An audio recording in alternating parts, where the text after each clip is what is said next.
O que esperar de um fabricante de automóveis que construía motores de avião por exército alemão e quase sucumbiu junto àquele período terrível da humanidade? Pois é, graças a uma ousada inovação, eu estou aqui hoje para te contar um pouco sobre uma das marcas mais prestigiadas dos últimos tempos, a história da BMW.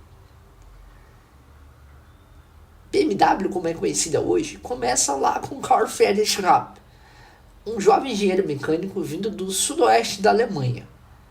Em sua carreira inicial, ele trabalhou como designer técnico para a Daimler, do que mais tarde se tornaria a Mercedes-Benz. Após ganhar experiência na Daimler, ele deixou a grande empresa de motores para liderar uma companhia chamada FD. Essa foi a primeira introdução de Rapp na indústria de aeronaves. No entanto, as finanças da empresa estavam em colapso e a empresa foi dissolvida. Em vez de abandonar o barco, procurar outra coisa, ele deu um jeito de levantar alguns marcos alemães e fundou a sua própria empresa em 1913, que chamou de Rapp Motor and Werk.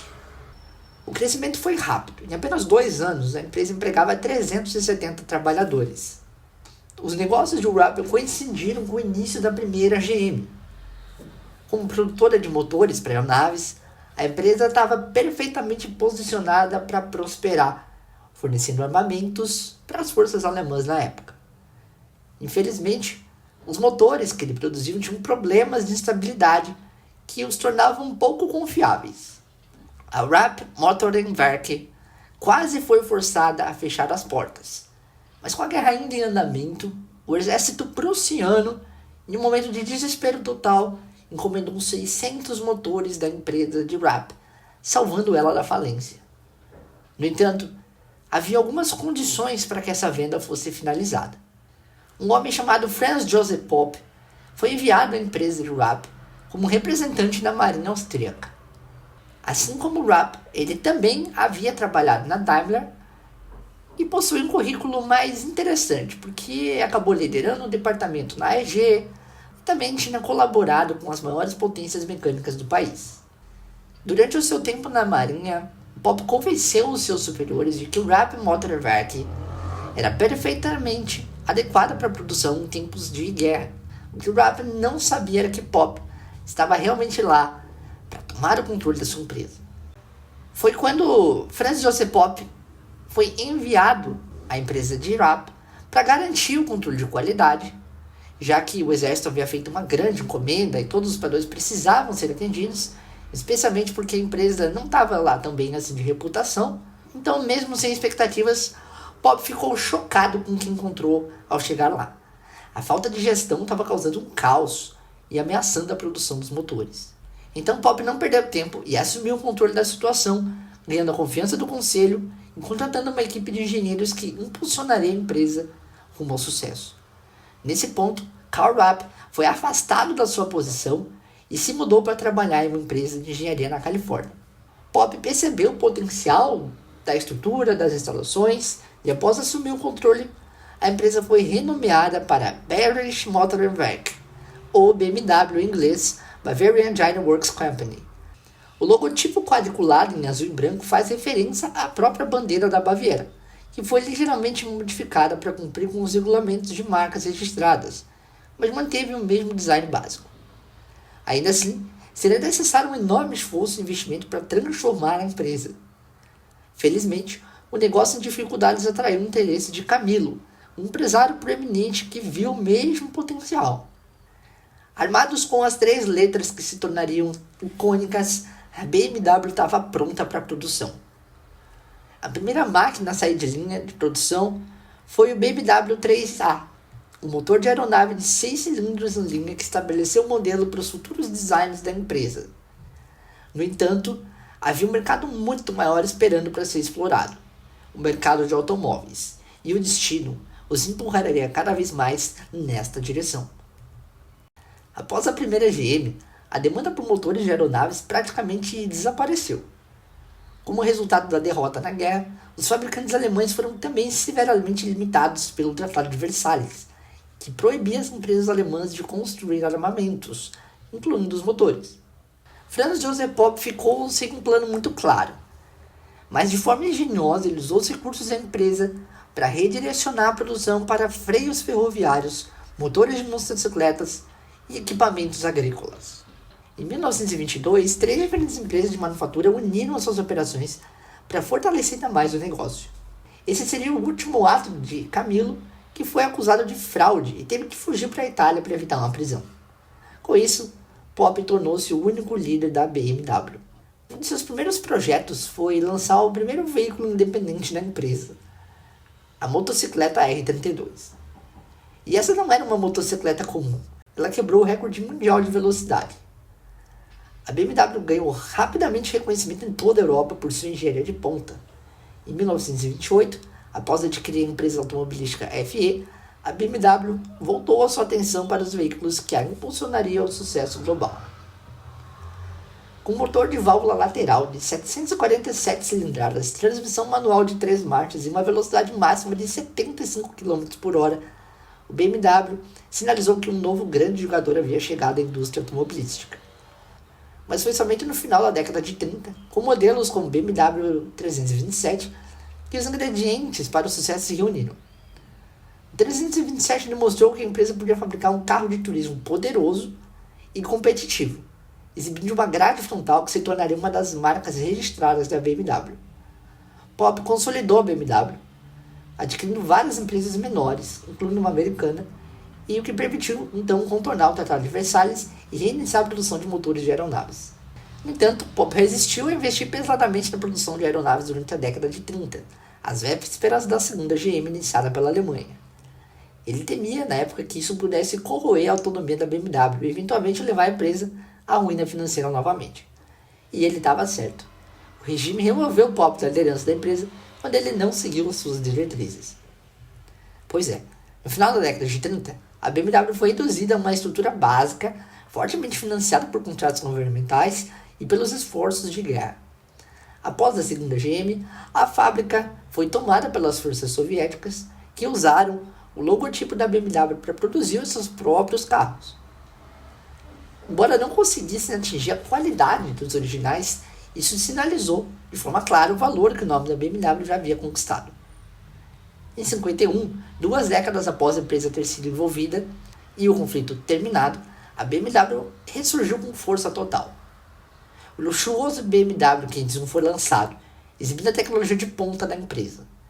Com curvas limpas, interior espaçoso e 100 cavalos de potência gerados por um motor V8 leve e eficiente, o modelo era exatamente o que a montadora precisava para reiniciar as suas operações.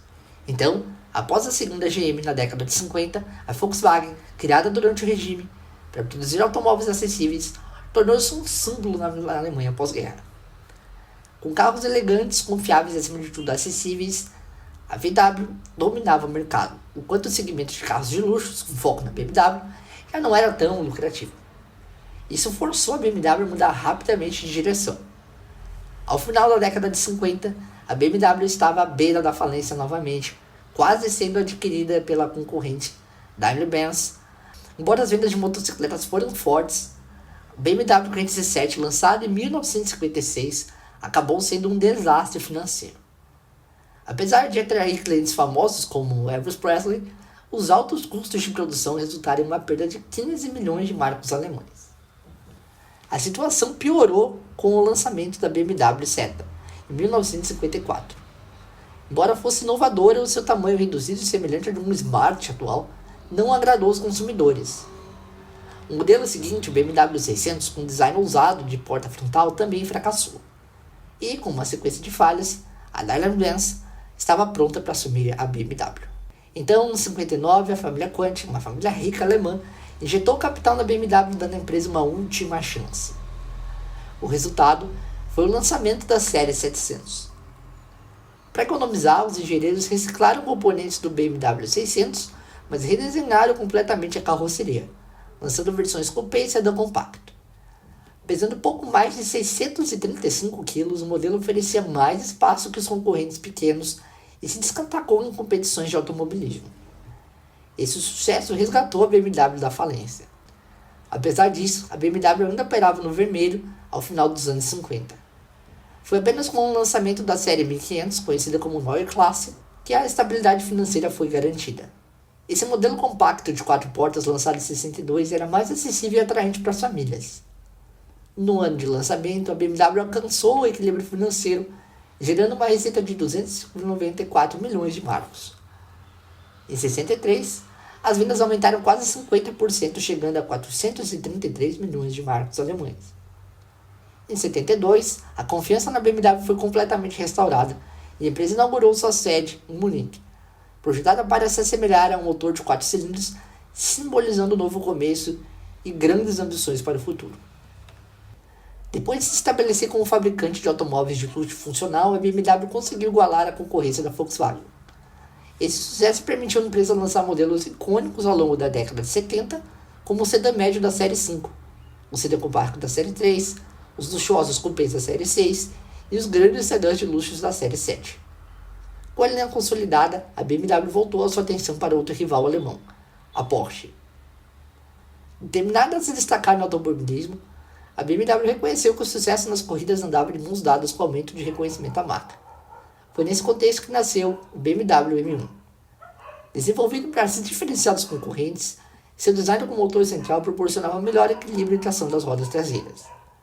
Inicialmente, a BMW fez uma parceria com a Lamborghini para construir o chassi do carro, mas finalizou o projeto sozinha, resultando em um dos designs mais exclusivos da sua história.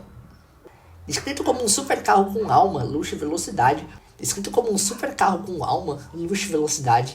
o M1 foi posteriormente eleito um dos maiores modelos da BMW. Equipado com motor de 6 cilindros em linha de 3,5 litros, gerando 273 cavalos de potência e uma velocidade máxima de 265 km por hora, o M1 era o carro mais poderoso que a BMW já havia produzido até então. Além disso, marcou o lançamento da divisão M, dedicada à fabricação de carros de alto desempenho. Entre 78 e 81, 397 unidades do M1 foram construídas manualmente, deixando uma marca permanente na história do automobilismo. Para aumentar a produção e a visibilidade de seus carros, a BMW criou seu próprio campeonato, a Procar BMW M1 Championship, que durou 2 anos e foi vencido por futuras lendas da Fórmula 1 como Niki Lauda e Nelson Piquet.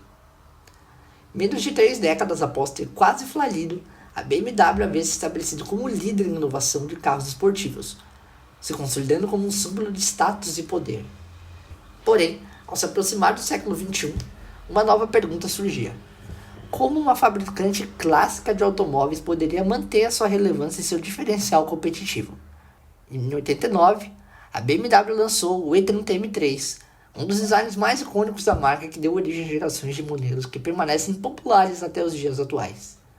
Muitos entusiastas de automóveis consideram esse modelo o auge da engenharia da BMW. Com difusor dianteiro radical, spoiler traseiro e outras mudanças aerodinâmicas no design da série 3, o E30 M3 foi um marco em esportividade e inovação. Até 2005, a BMW produzia 1,3 milhões de carros por ano. A marca também se tornou um dos primeiros fabricantes a adotar a tecnologia híbrida, com o lançamento da série I em 2010, pressionando concorrentes como Ferrari e McLaren a desenvolverem seus próprios supercarros híbridos. Atualmente, a BMW vende mais de 2,1 milhões de carros por ano, mantendo sua posição como uma das líderes no setor automotivo. Além disso, está na vanguarda dos testes com células de combustível de hidrogênio, mostrando sua capacidade de explorar tecnologias de ponta. Contudo, o foco principal da marca continua sendo o equilíbrio entre engenharia automotiva avançada e seu estilo inconfundível. Um exemplo disso é o BMW M2, lançado em 2015, que combina a sensação clássica dos modelos do século XX com a tecnologia moderna. O M2 tornou-se um dos lançamentos mais populares da empresa, sendo a definição de um carro esportivo. Desde suas origens, com fabricantes de motores para aeronaves, passando por uma história complexa, a BMW ascendeu como um gigante automotivo, competindo com marcas como Volkswagen e estabelecendo a sua identidade no mercado de luxo e esportividade. Em 2023, a BMW alcançou o maior índice de reconhecimento de marca nos Estados Unidos, consolidando sua posição como uma ponte entre automóveis de prestígio e acessibilidade. Essa é a história da BMW. Se você quer ver mais histórias como essa, inscreva-se no canal